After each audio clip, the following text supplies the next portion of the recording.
It is the Beaver Banter podcast. I'm CJ Baumgartner, Ian Rivers, my co-host, and Ian, here we go. It's a good week to be a Beaver, but maybe not as good as maybe it normally has been. We're the title of this episode is you win some, you lose some, and this is definitely probably the latter of the week for most of the sports. So we're gonna get through it all together. We're your therapy here in this session. Ian, let's talk about a women's soccer. We talked about them kind of having a little bit tougher weekend ahead on the schedule. And this weekend came and, it certainly was a weekend of soccer. Yeah, not good. I mean, that's how you have to put it lightly. This is one of the worst conglomerate weekends that I've seen from the soccer program in the last couple of years for sure. Just the expectation that this team had on its shoulders. And maybe it was a little bit unfair to compare this year's team to last year's team or last year's team to the year before. But you certainly felt like the program was taking steps in the right direction. And I have not seen if there's any regional rankings that have come out yet and what that means. But I'd have to think Beaver Soccer is in a pretty precarious position with their season right now in terms of major postseason play. We came into this weekend. We were hoping for 4 to 6 points. We're at home at the Chet against two teams that are fighting right now for NSIC tournament berths, and we got 1 point on the weekend, and it was disappointing. That the one game I did catch over the weekend was the game against Augustana on Friday afternoon. An own goal soiled us with about 9 minutes left in the game, I believe. And really, there's nothing you can do about it as a goaltender. I think it was a fairly lame shot. It looked like it was headed right towards the goaltender, and I forget who got on the end of it and basically headed it past the goaltender into the back of the net. It was, well, they give the credit to Grace Douglas, but it looked like it was an own goal. And I think so. How own goals work is it's only counted as an own goal if it's already headed towards the net and a BSU player deflects it. It doesn't count as an own goal because it was going to go in if the goalie wouldn't have saved it. This was headed towards the net, but it would have been saved had it not been deflected. So it was a deflected shot. Oh, it's heartbreaking because for the most of the game you did everything right. Shots were fairly even in this game. BSU kind of controlled the second half. It looked like things were going well. BSU had more corner kicks, 6-1, and it ends at a point. And, to an extent, we say that's hockey all the time because games can be super weird. Wisconsin outshoots Bemidji by 3 times the amount of shots, and they only win 4-3 in overtime. That's hockey. It's sort of true in soccer to a lesser extent. It's a little bit harder to just get goals easily in soccer compared to hockey, obviously. But man, that was a gut-wrenching 2 points dropped at home. And then, of course, coming out on Sunday and dropping all 3 points to Wayne State at home. It's really tough. It really is. And I think I did a little math before that game, and I think that would have clinched a playoff spot for Bemidji State in the NSIC playoffs had they won that game, because I think it would have put Wayne State in 9th place, and it would have been 10 points behind with only 3 games to go, which means you can't make up 10 points in 3 games. So Bemidji State now is kind of in a tight race. Okay. That went to the football standings instead of the soccer. But either way, they're in a pretty precarious race now. I mean, I don't think they're necessarily going to miss the NSIC tournament. They're still in 3rd place. They have 21 points.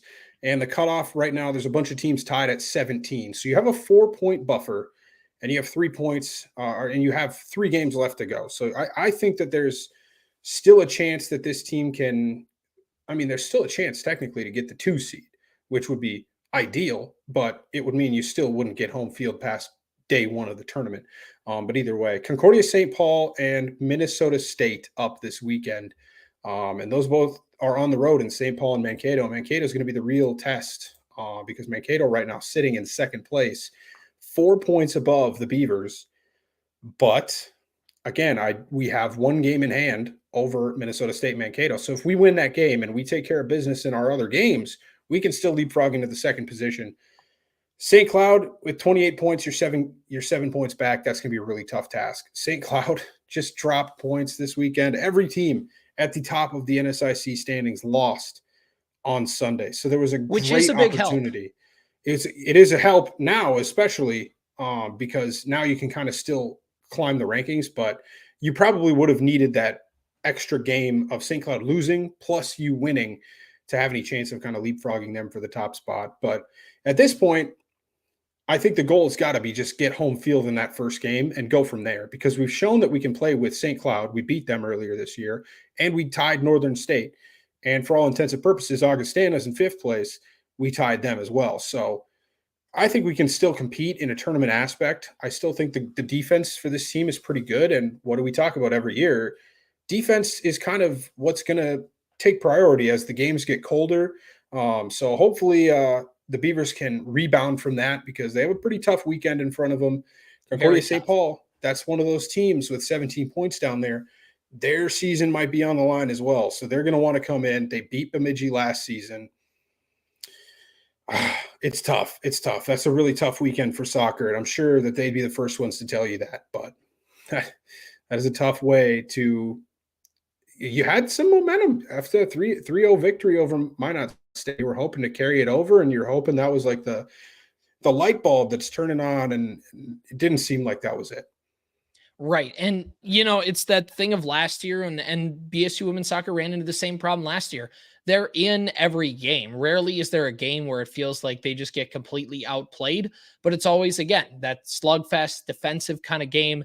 And the defense, you know, most of the time is a team that comes out and keeps you in every ball game. But a defense is on, I mean, it sounds stupid. You're going to have to score a goal if you want to win. And that's been kind of the problem sometimes. And that was the issue last year. And like you mentioned, Ian, when they got to the postseason, the defense was able to take over and keep them in ball games, and their offense did just enough. And I get that that's the formula, but it is frustrating in the regular season when you see these opportunities to win and stack them on top of each other. And it's like, there's just a little bit more on that offensive end. This team would be one of the best in the country. And they still are a very, very good soccer team, obviously. Like, nobody's taking that away from them. But it's just to say that, you know, the flaw right now is in the offense. And last year it was ugly towards the middle of the season. And this year, kind of, they're going through that, at least through this weekend right now, of they just have not been getting the goals to kind of match what they've needed. But yeah, I mean, it's another tough weekend coming up, especially with the Golden Bears and the Mavs this weekend, and only 3 games left in the regular season. So things are coming up pretty quick for women's soccer. I mean, it's going to be November next week, and we're going to be talking about some things with this team. So I don't know. I mean, what do you think? What do you think, I guess, Ian, over these next 3 games, over the last final handful of games of the season, what do you want to see out of Bemidji State if to try and get into that position, like you talked about, of getting that first home field playoff game and then just seeing where it goes from there?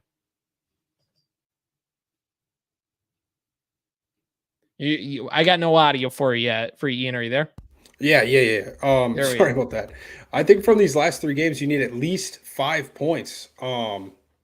You can't drop one. You cannot. You can get draws on the road, and then you come home and you gotta, put your back against the wall against the Minnesota Duluth team next Thursday and get 3 points. But I think that 4 points probably gets you into the playoff. I don't know if you guarantee yourself home field advantage in the first round with only 4 points. We'll see where that goes. And the Beavers probably have a decent amount of tiebreakers over a lot of teams.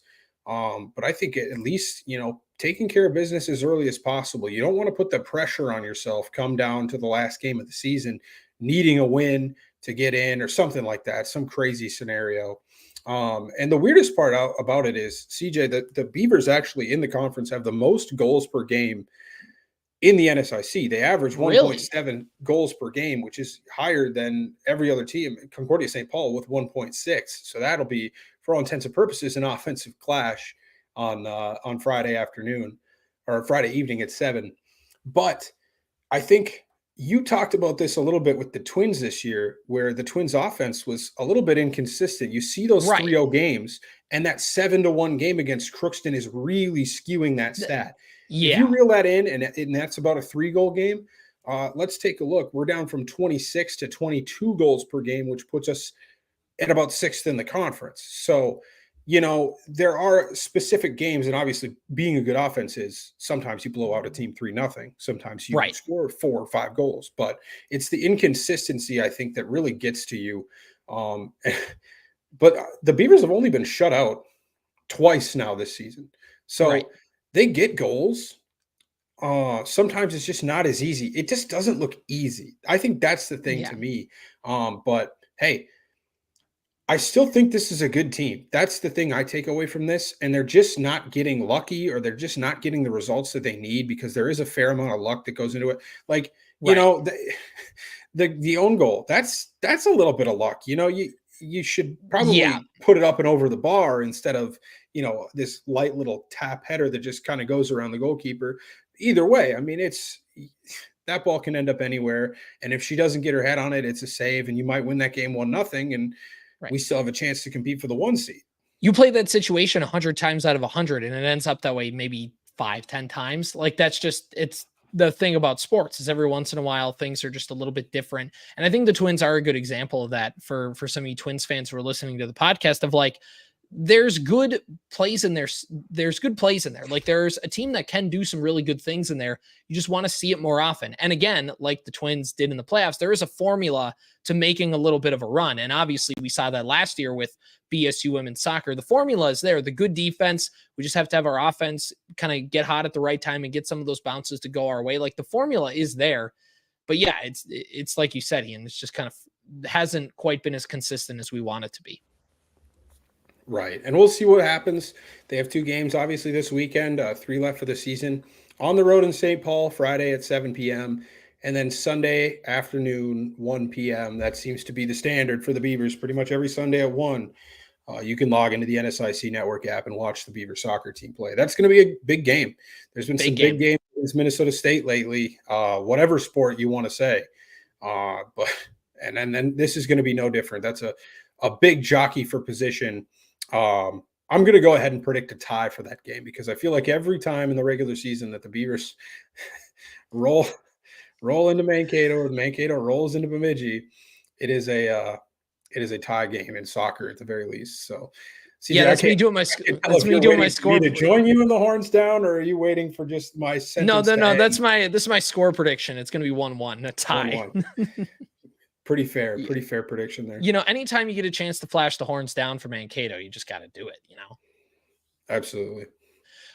So, all right. Anything else left with soccer? Otherwise, we'll transition here. This is a good time to, again, we're not getting paid for this promotion at all, but I think it should be. You mentioned it a little bit, Ian.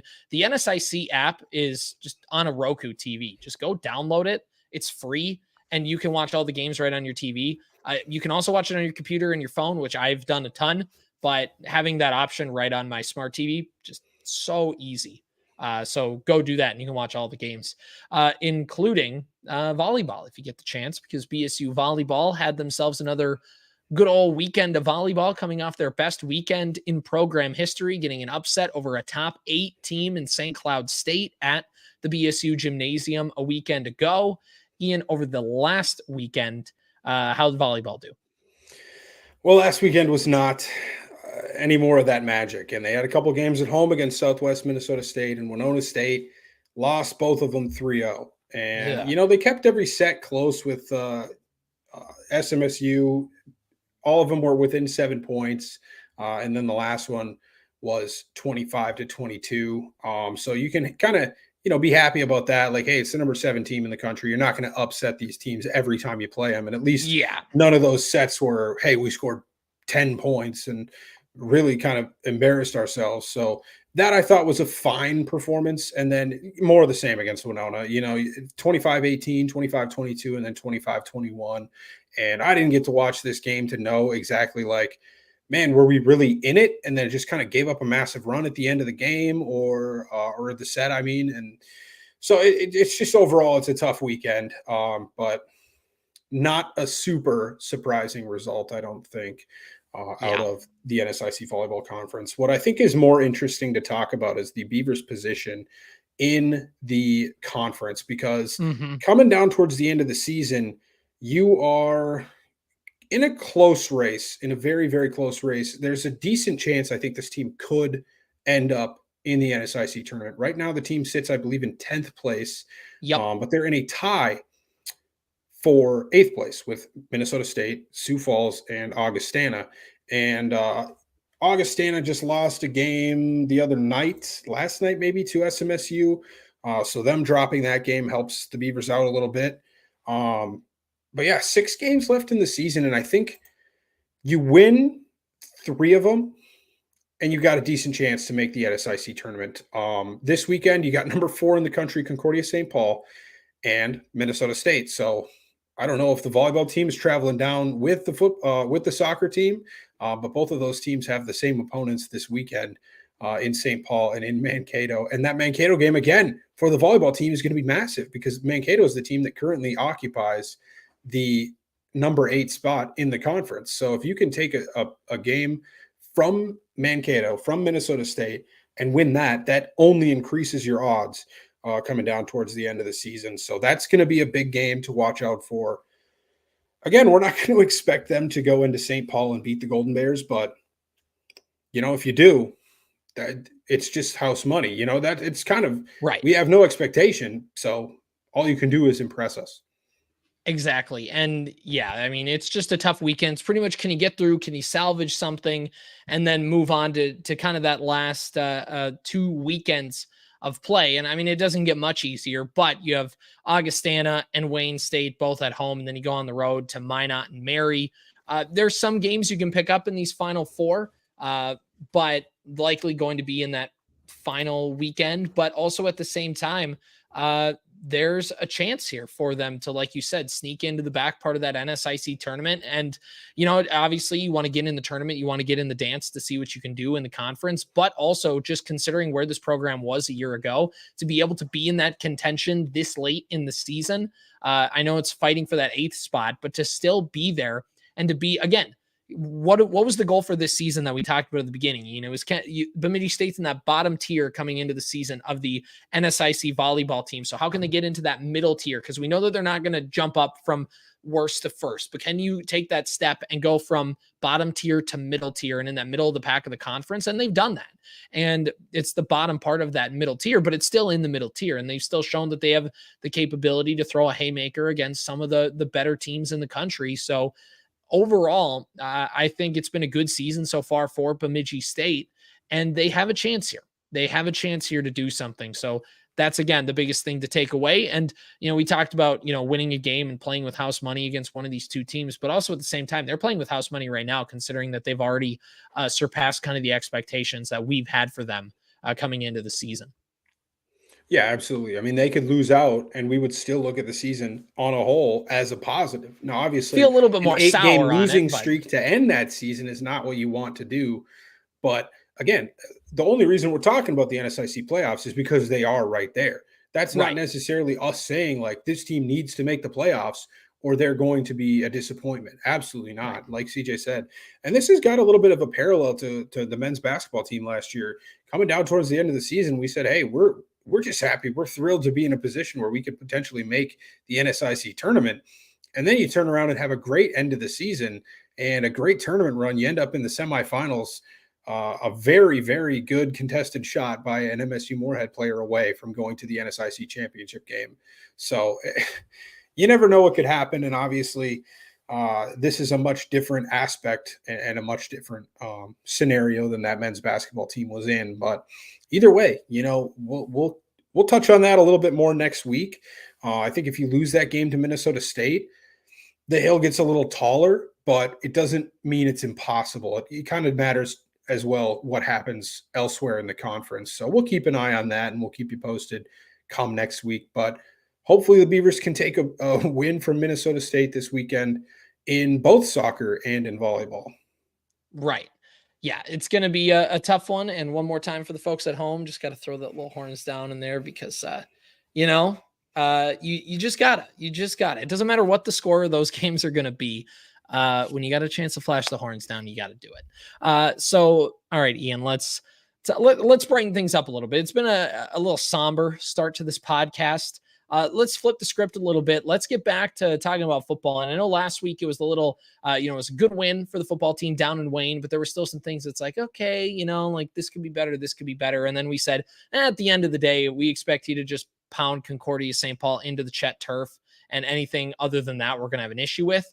And Bemidji State pounded Concordia St. Paul into the Chet turf, maybe into Lake Bemidji. They might be literally swimming with the walleye down at the bottom of the lake. It's a good win for Bemidji State. They get back on track, and they have a tough end of the season. And we'll get to that in a second, these last 3 games. But, I mean, Ian, just what did you like out of the Bemidji State from Concordia St. Paul? Well, I think this was the most consistent the team looked from start to finish. They really dominated that game from the get-go against Concordia St. Paul. And I was scrambling to get to my TV but for the start of the game. And I noticed that when I was watching the live stat tracker, Concordia started with the ball, and then all of a sudden BSU had the ball at the 4-yard line. And I'm like, it doesn't say, it just says they punted. Like, it doesn't say there was an interception returned to the 4-yard line, or how the world do we do this? And I got the TV on, and it ended up being a blocked punt, of which the Beavers special teams had 3 blocked punts in this game. And they could have probably had more. They got very close on the 4th attempt. And it wasn't just 3 blocked punts. It was 3 blocked punts in a row. The first 3 punts that Concordia tried to get off, the Beavers blocked off the foot of the punter.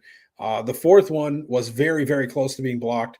The 5th one, the Beavers went after him a little bit too hard, hit his plant leg, got a 15-yard penalty, gave him a free first down. And I think after that, they kind of called off the dogs because the game was getting a little out of hand by then anyways. So, yeah, special teams was up and down this weekend. That was the one kind of aspect that you would like to see, I guess, be better and worse at the same time. The blocked punts are fantastic, but at the same time, the kicking game on the offensive side of special teams was pretty atrocious. I believe there's 3 or 4 missed extra points in this game. There was a punt that ended up going 8 yards in this game by the Beavers.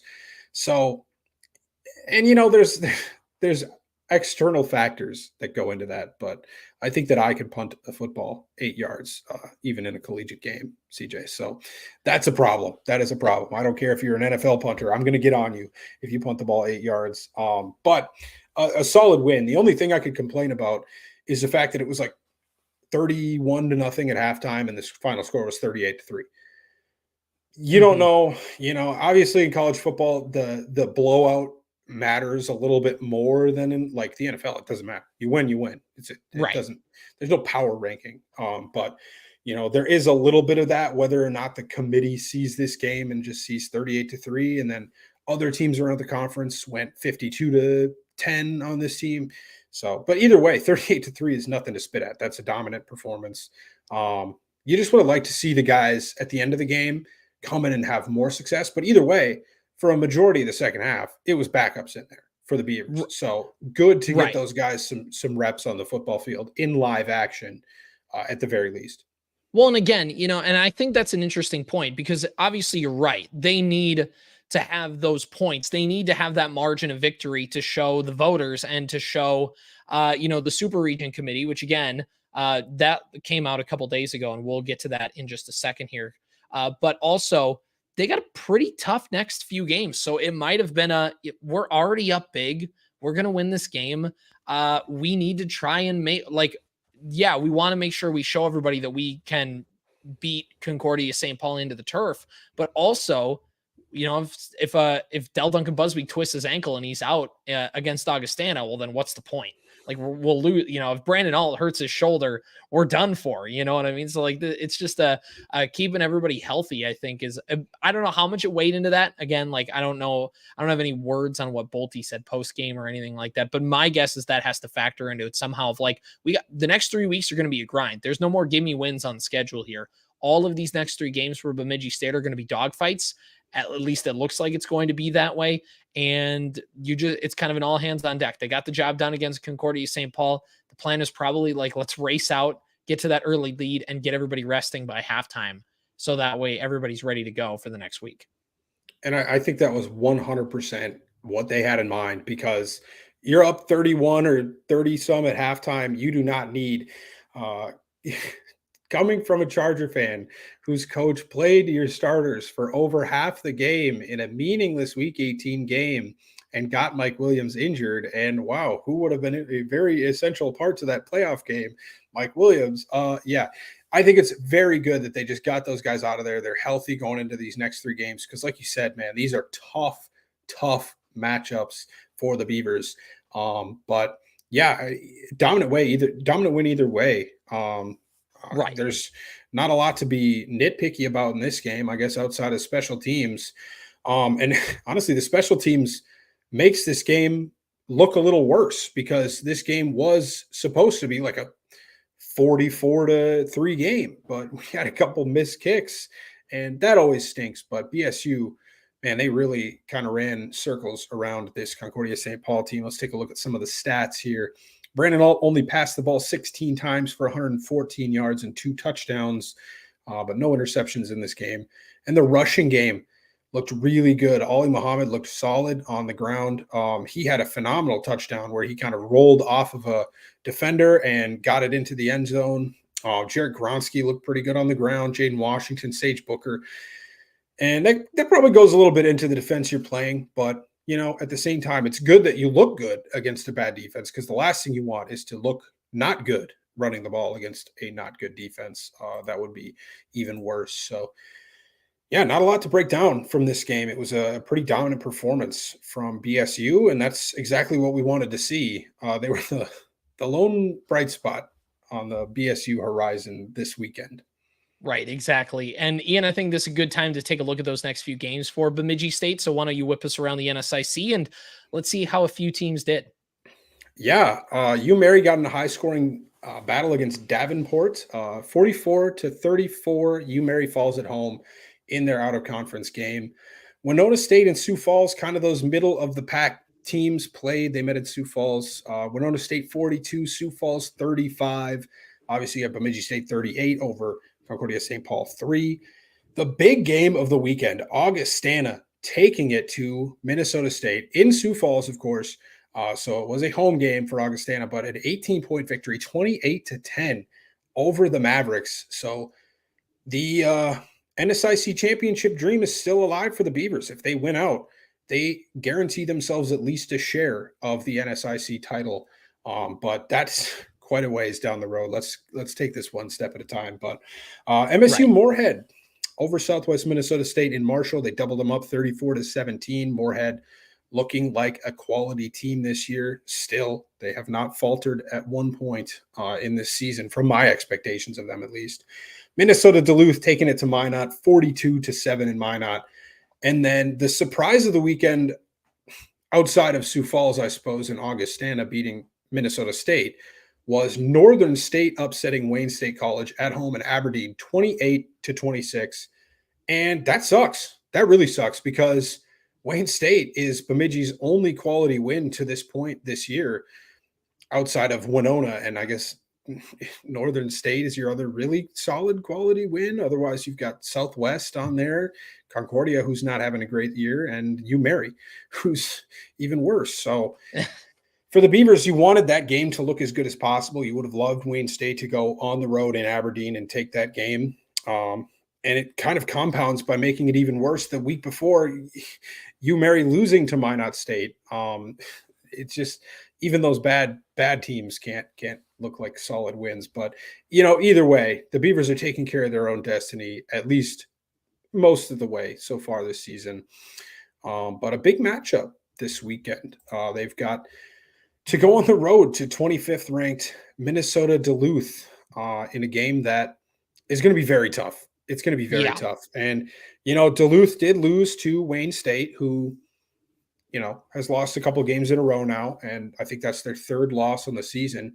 If we take a quick look at the standings here, Augustana is still undefeated, 8-0, 7-0 in conference. And then you got a 3-way tie between Duluth, Minnesota State, and Bemidji State at 6-1. And then there's a big tier break between Moorhead, Wayne State, Winona State, Northern State, Sioux Falls, kind of in that middle of the pack. And I would put Moorhead and Wayne State a little bit above, kind of in tier 2. And then, the teams down at the bottom, the usual suspects. So Bemidji State's still very much alive in this NSIC hunt. Minnesota State, or I'm sorry, UMD is going to be a very tough matchup though this weekend.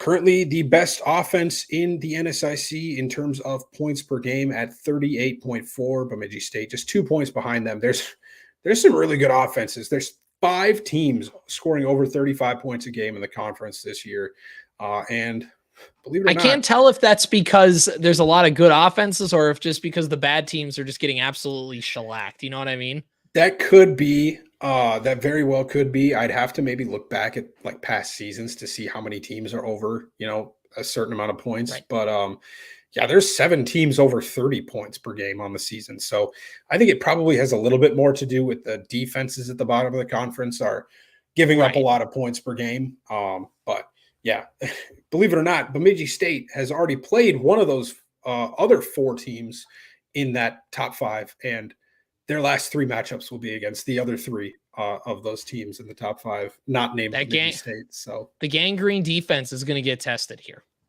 Yeah, and the gangrene defense is tied with Minnesota Duluth for best defense in the conference with 14.3 points per game given up.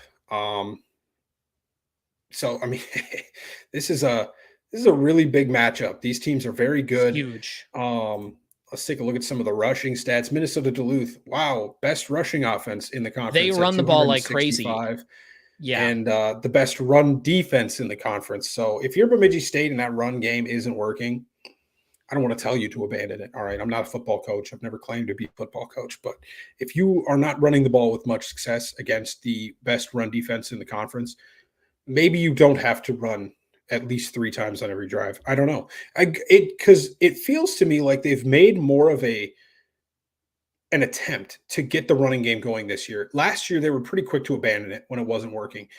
Right. Even in closer games this year, which the Beavers haven't had a ton of, they do not get away from the run game at all. And so, well, and it helps when you have guys like Muhammad and, right. It helps when you have some of those guys in there in that mix. But yeah, I get what you're saying. Like feels do like what's going to win you the game. Mm-hmm. Right. So Bemidji State's run defense is pretty good too. You take away a couple of big long runs, and I think that this team on a down-to-down basis can be relied on to really be a really good run defense. We both talked about it last week. I believe the defensive line for the Beavers is just outstanding, phenomenal. They're great. So I think that that's a good matchup for the Beavers. And it's a good thing that Duluth doesn't pass the ball a lot, in terms of pass attempts on the season. They are second lowest in terms of pass attempts in the conference this season. So this is going to be a decent matchup for the Beavers in terms of what the Beavers do well and how they match up with this team. But Duluth is still a good team. Mankato, yeah, we matched up well against Mankato because they ran the ball a lot too, but they run the ball so well that even if you have a good run defense, they're still going to have their plays. So, right. And this is on the road. It's on the road in Duluth. And I'm sure that a team in Duluth that has lost the last 2 games to Bemidji for the first time since God knows when. I can't remember the stat from last year. It's been like 80 years or something like that. The last time that Bemidji had taken 2 in a row. So I don't know if it's ever happened that the Beavers have won 3 in a row in this rivalry. I would have to, I'm sure we can actually look it up quick, but yeah, either way, this is a big game. It's huge. And what it's going to take to win this game, as you talked about, both teams are really, really good in the run defense. So here's the 2 cliches that I'm going to get out of the way. Whichever team runs the ball better will likely be in a good spot to win this game. And coincidingly, whichever team is able to stop the run better is going to put themselves in a really good position to win this ball game. So there you go. Like, obviously that's out of the way. Especially if Duluth gets the run game shut down for them early, they're kind of locked in a box there because, like you said, they don't know how to pass. At least Bemidji can kind of go on that passing attack and they can try and, if the run's not working, let's just attack the defensive backs and see what we can do. But it's going to come down to things. I really think when you have 2 teams as good defensively as Bemidji State and Minnesota Duluth are, it's going to come down to turnovers and big plays. That's really what it's going to come down to. Which team is going to make the least mistakes? Which team is going to have a backbreaking fumble?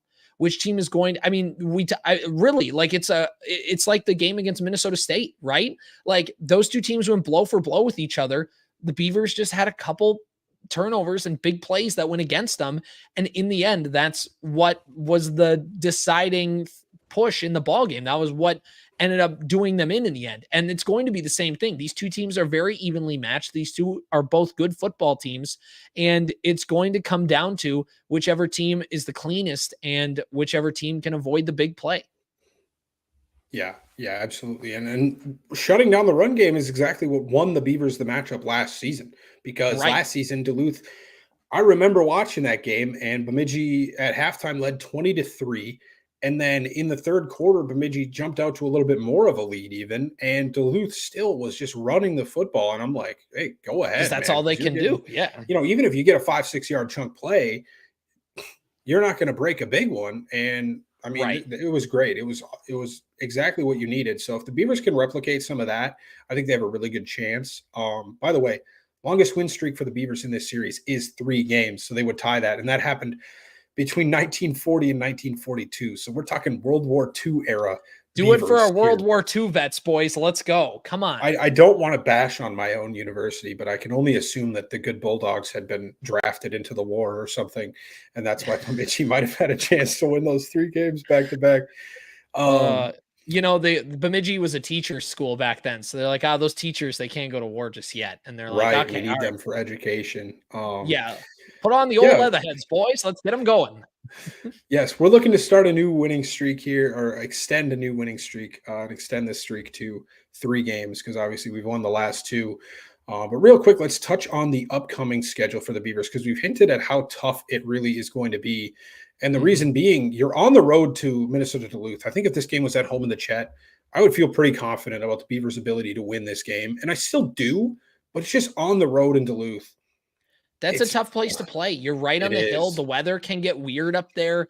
It's an interesting, it's kind of like nestled. Like that's probably the best term for it. Have you ever seen the field up there? You ever been there, Ian?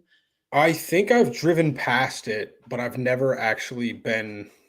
I've been on the right off the 35 there? No, it's like up the hill.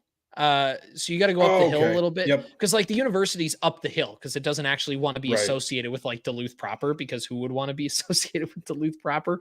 But I used to work in Duluth, guys. That's a joke, or maybe not. I don't know. And it's like up on the hill. It's kind of its own little community out there, because St. Scholastica is like right next to it.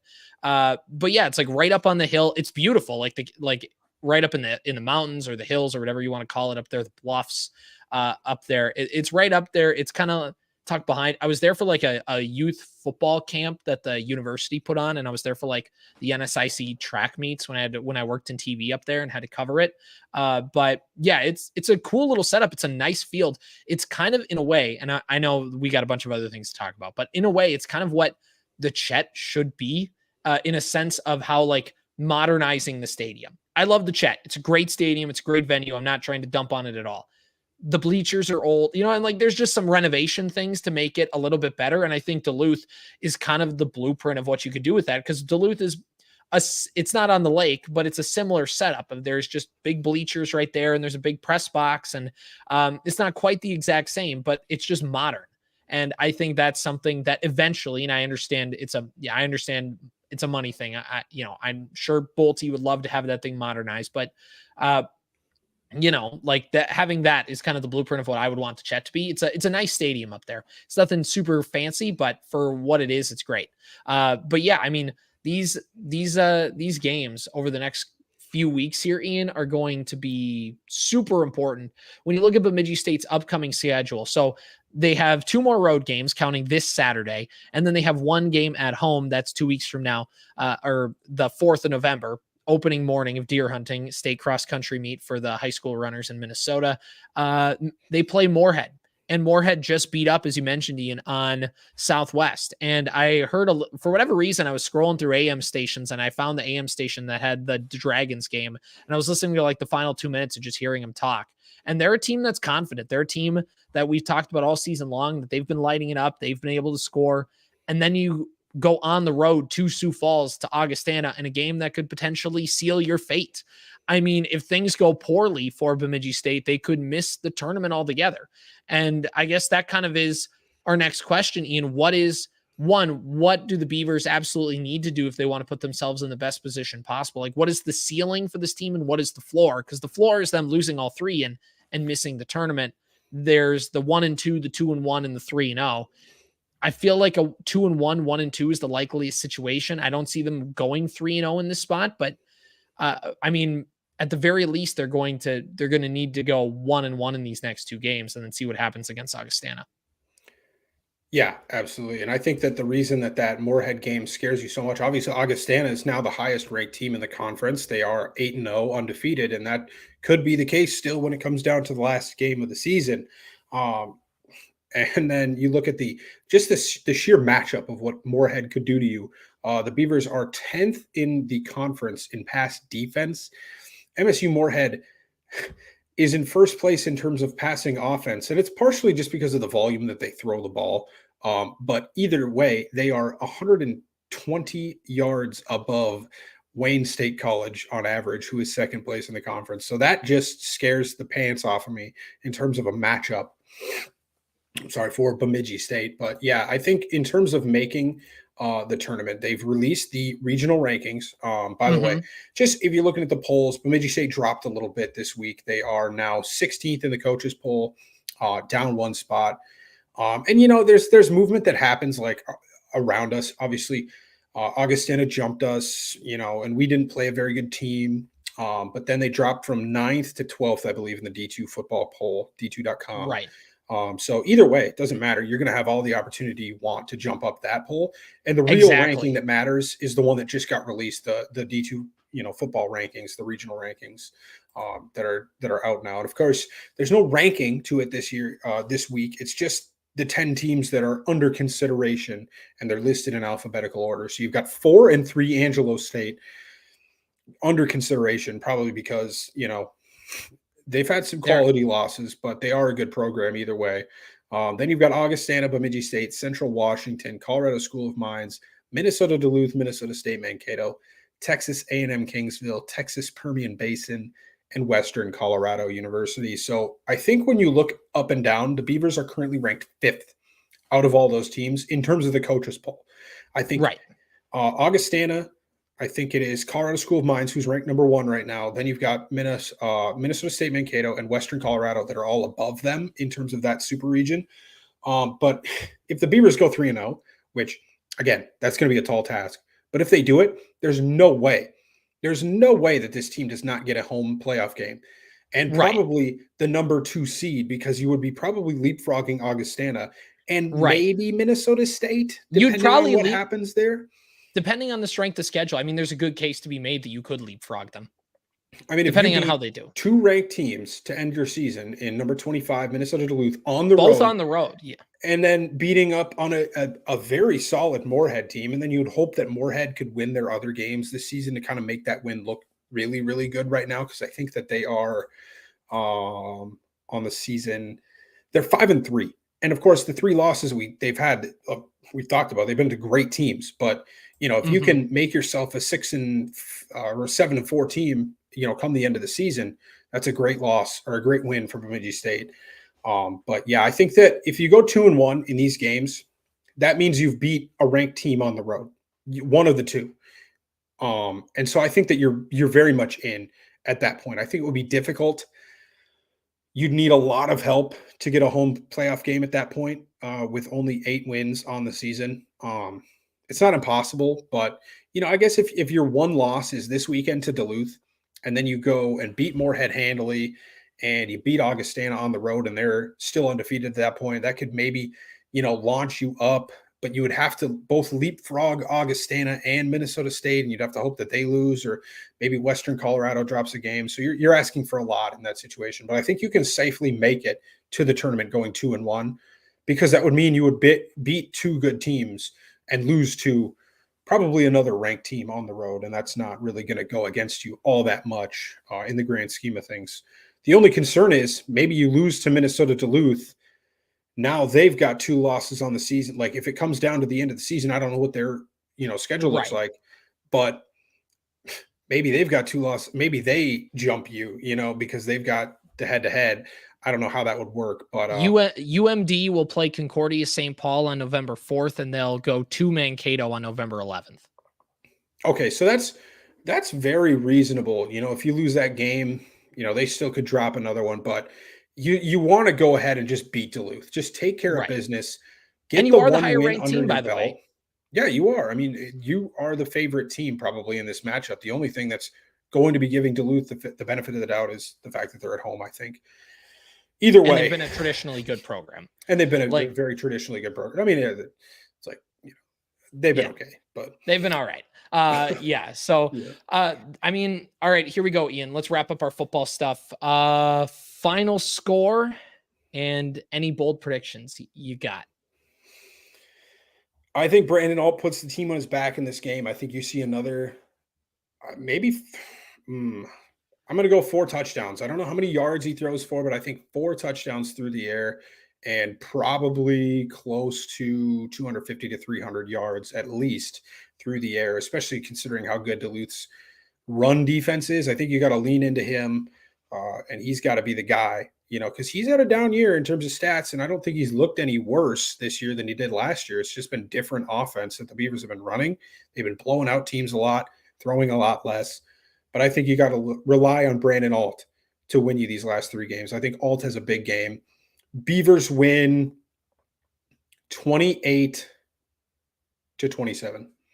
All right, so I'm going to have Bemidji State winning this football game. I'm going to have them squeaking by. I'm going to make it a weird score. I'm going to say 22-16, the final score, a little bit lower scoring in this ball game just because of the 2 defenses. My bold prediction is Kyle Waljasper, the quarterback that everybody loves to talk about for UMD. He's the dual threat, the rusher, the passer. I think Bemidji State holds him to under 80 passing yards in this ball game with 1 interception off of him. That's my bold prediction, and that's it. So I think we both have Bemidji State winning this ball game. They should win this ball game. It's not going to be an easy one to win, but it's one that they should win. Ian, we're just going to mention here women's hockey. They had a series over the weekend. They had to go to Madison to take on the number 1 ranked Wisconsin Badgers. They lost on Friday night 4-0, and then they lost 8-1 on Saturday. They move on now to this coming weekend. They're back at the Sanford Center and not getting much easier. They play 7-8 Minnesota Duluth over the weekend.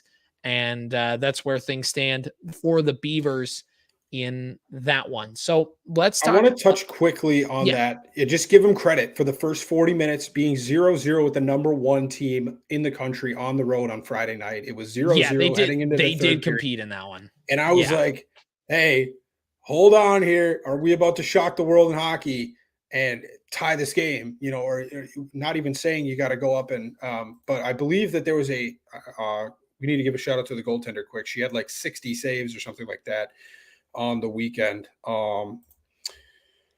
Individual goalkeeping. Yeah, Abby Thompson with 60 total shots seen on the night. And I believe, 56 of those were saves. So a very good performance from her, and obviously from the entire team for at least, like I said, if the hockey games ended after 40 minutes this year, the women's hockey team would be in a lot different light so far this season, but that's not the case. You got to put together a solid 60 minutes. And like you said, it doesn't get much easier. It does get a little easier. It's not Wisconsin and you come back home, but it's not necessarily a walk in the park with Minnesota Duluth. But yeah, just wanted to give them a quick shout out because they had a solid performance on Friday night. All right, let's move over to men's hockey, and let's talk about a team that had a home and home against UMD. They ended up losing that first game on Friday night against the Bulldogs. That was a 4-0 shutout loss. And then at the Sanford Center, Bemidji State had the goals coming everywhere. They lost 5-4 in overtime. And I guess, Ian, I know that you weren't able to watch every single minute of this year, but first let's start out with the Friday night game. What did you see there? Well, I saw a lot of missed opportunity from this game, and I, of course, I didn't get the chance to watch it. I did not. I was not around, and I also didn't have the willingness to pay NCHC TV $7 or whatever it is to watch that game. But yeah, a lot of power play opportunities. I think it was 8 in total. UMD is very, very undisciplined. I think that was a big part of why they struggled so much against Northern Michigan in terms of giving up goals, just because of the power play. Um, but I mean, geez, it was just, yeah. Wait, where am I? Just no goals on the power play. I think Lucas tweeted out the expected goals. It was like 3.1 to 1.5 in favor of the Beavers in this game. And when you lose that game 4-0, and you get 0 goals from your power play, it's a very frustrating thing. And I think that's the biggest question that we have to take away from this team so far this year is just like, is the offensive inconsistency the normal? Is that what this team is? Or have we just gotten off to a rocky start in that Right. way? Like that's what we're still, I think, trying to figure out. Well, and And that was an issue hopefully, last year a little bit with some of that expected goals. Remember, we talk about it all the time. We're like the expected goals are up. It's just not quite cashing in, which either means you're getting in your own way, or it just means that just not quite the puck isn't bouncing your way. You know what I mean? right. Yeah. And I would have had to see that to know more about it. I did watch the highlights and there was some really close chances, but just none of them seemed to end up in the back of the net. And I think that was my biggest nitpick last year is like, yeah, you've got a bunch of shots on the net, but like you're playing Blake Pietola and 90% of your shots are going straight into his stomach. Like how many of these are actually challenging him and making him look like the best goaltender?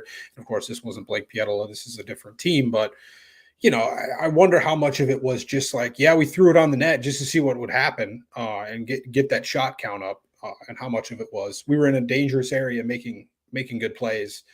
But yeah, disappointing to say the least, going into Duluth and losing 4-0. Well, in I'll put it to you in baseball terms with expected goals. So, like for a Twins example, in 2022, the Cleveland Guardians have like expected batting average that was just incredibly low because they just doink balls past the infielders, and he'd be like, and the Twins would hit balls off the bat at like 100 miles an hour, but they'd go right to the glove of somebody, and it'd be like, like what is going on, like devil magic ball and stuff like that, and that's the case for the Beavers. It's like, you're hitting in baseball terms, you're hitting it 100 miles an hour off the bat. It's finding a glove. Like it's just you're doing everything you're supposed to, but it's also just not working. It's one of those, it's a frustrating situation in that aspect. But yeah, I mean, then you go 5-4 loss in overtime on Saturday. And the power play got a little bit better. Luft had the couple goals there. On the power play, and I wasn't able to catch the last period and the overtime. I caught most of the first period on the Beaver Radio Network. I was listening on the online stream for that, and so I guess there's a little bit of good, there's a little bit of bad to take away from the series. Obviously, you had a chance to split against Duluth, and at the end of the season, or maybe even at Christmas break, we're just going to go, that was one that they definitely should have had. But I guess what's your overall impressions on game 2 and on the weekend?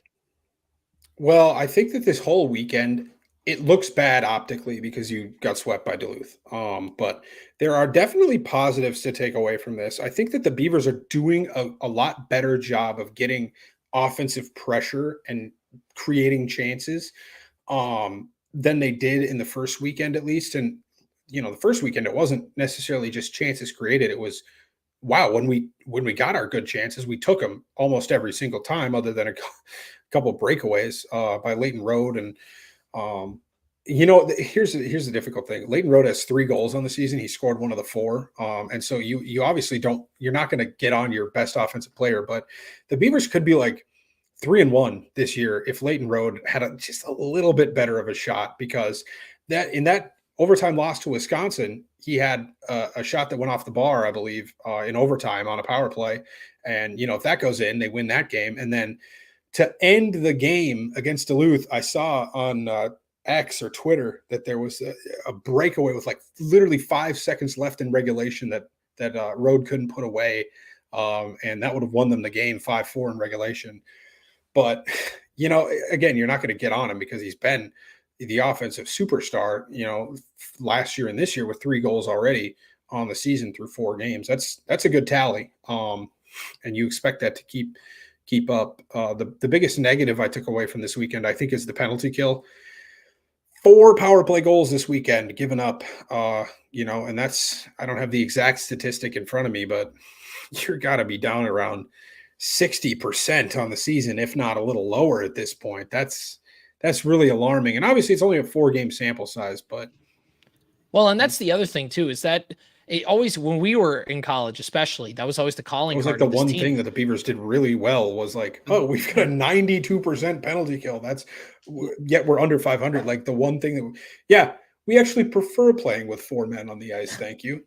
Thank you. You see this guy, get him off here. Less is more is what they say. Right. And to see them struggle with that, it's hard to chalk it up because they've played some good teams early on in the season. So it's hard, do you chalk it up to that? Do you chalk it up to, again, there's still some young guys on this team. Like it's still not quite as experienced maybe as you would like it to be. And especially for some of the good Beaver teams in years past, they're typically those more experienced teams and they've had a couple years under their belt and they're not quite there yet. So it might just be another bit of growing pains that we've talked about a lot last year and probably are going to talk about again this year.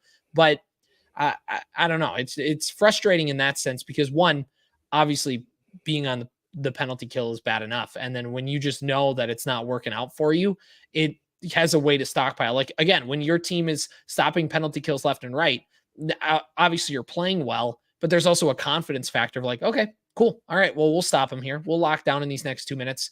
And when you're not good in the power play, it's just constant, like, poor example here. I'll use like in basketball. It's when you all of a sudden getting like a 3-on-2 down the court and you're just like scrambling the entire time. And if you're terrible in those situations, you're almost like, just score and let's just run it back so we can get like everybody back to normal here for a second. And that's what it's been like for Bemidji State so far this season. But they got a series coming up here on the schedule. I'm pulling up here. They get into CCHA play against a very tough St. Thomas team. I know that St. Thomas has been kind of on the lower end of the CCHA for their first couple years in here, but they're a team that played pretty darn well at the X against the University of Minnesota, a team that's still number 1 in the country. And we've talked about it last year, how it's not going to take long for St. Thomas to build themselves up. But this is a team that's not as, you can't just chalk up 2 easy wins over the weekend. Right. St. Thomas last week was the lone bright spot for the CCHA, man. This conference might suck. I think every team, like every night they would post the final scores around the conference. Michigan Tech got swept by Wisconsin, which makes me feel a lot better about how we played against them. Wisconsin's looked really good this year. Mankato got swept by UMass, I believe. Like Northern Michigan got swept by Arizona State, I believe. So it's like, man, this conference it's going to be maybe a 1-bid conference again this season. But either way, St. Thomas has looked really good. Of course, they played Lindenwood last weekend, so take it with what it is. Lindenwood's still early on in their tenure as well, but St. Thomas was able to dispose of them. And the week before that, they looked really good in 2 games against Minnesota. And the week before that, they split with St. Cloud State, who hasn't looked as good as they might have hoped they would look this year, but they're still a pretty solid team and a solid program there in St. Cloud. So this is going to be difficult, even at home. I think being at home, the crowds have been pretty good this year. There was quite a few people there. It was a Duluth game. The crowd. It helps with some of those marquee matchups, but St. Thomas being in state should help too. Right. And so hopefully the Sanford Center can kind of fill up again. It's the opening, CCHA weekend. And we only have now 2.5 more, weekends of outside of CCHA play. Of course, one of them will be against Augustana, where it's a CCHA opponent, just doesn't count for any points in the conference. So hopefully we can start off strong. St. Thomas, I guess this will be a really good barometer of where both of these programs are really at, because, was it a case of St. Thomas punching above their weight and being really excited, like, hey, we've got these great opportunities and coming out here? It's October hockey. Like, there is a difference in October, and I guess it's still going to be October, but either way, like, can we catch them off guard? Have the Beavers actually not been playing that bad? They just ran into a really good Wisconsin team. And then, of course, Duluth is still good. And you looked better than them in 5-on-5 hockey. If you could just clean it up a little bit on the special teams, maybe you would have come away with a split. Hey, maybe even a little bit more from this last weekend. So I guess we're going to find out really what team Bemidji State is and hope that they have come around and fixed some of their issues. Because I know, like overtime, we've played overtime 3 games this year, and that's a benefit, and it's not because you don't get the full win when you go to overtime, but you don't get the full loss either. So these losses to Wisconsin and Duluth aren't the full loss, but that means our one win over a pretty crummy Army team also doesn't count for a 100% of the win. So you take what you can get, and 4 games into the year, I can't say I'm super impressed with where the Beavers are at, but like you said, they're very young still, especially on the blue line outside of Kyle Loft. So I think there's going to be some growing pains, and I hope that, these next 2 weekends, we should hope to take as many points as we can, because after that, you've got Michigan Tech, Mankato, North Dakota on the schedule. So let's find out what team we really are in these next 2 weeks, and then we'll readjust once mid-November hits. But I think there's a decent chance for a split, and maybe you go into overtime, take 4 points off the weekend, or take 5 points off the weekend. We'll see where it goes. Interesting note, and we can wrap up the podcast on this here. I put this out on the Beaver Banter Twitter feed over the weekend, but this was a note from Schultze, the play-by-play guy for the Beavers on the Beaver Radio Network broadcast. Bemidji State is the smallest team in Division I hockey. That doesn't shock me. I mean, I'm sure. Yeah, I don't know how much new information I'm putting out there to, obviously somebody like Lucas is probably nodding his head like, yeah. But they're the smallest team. And obviously, does it matter? Does it not? Whatever. By height or by pound, they're just not necessarily the biggest guys on the ice. But you can skate around some guys, you can do some stuff. But that's just an interesting note to know where Bemidji State stands on that national scene. Ian, is there anything else you want to get off your chest here about the Beavers before we break for the weekend?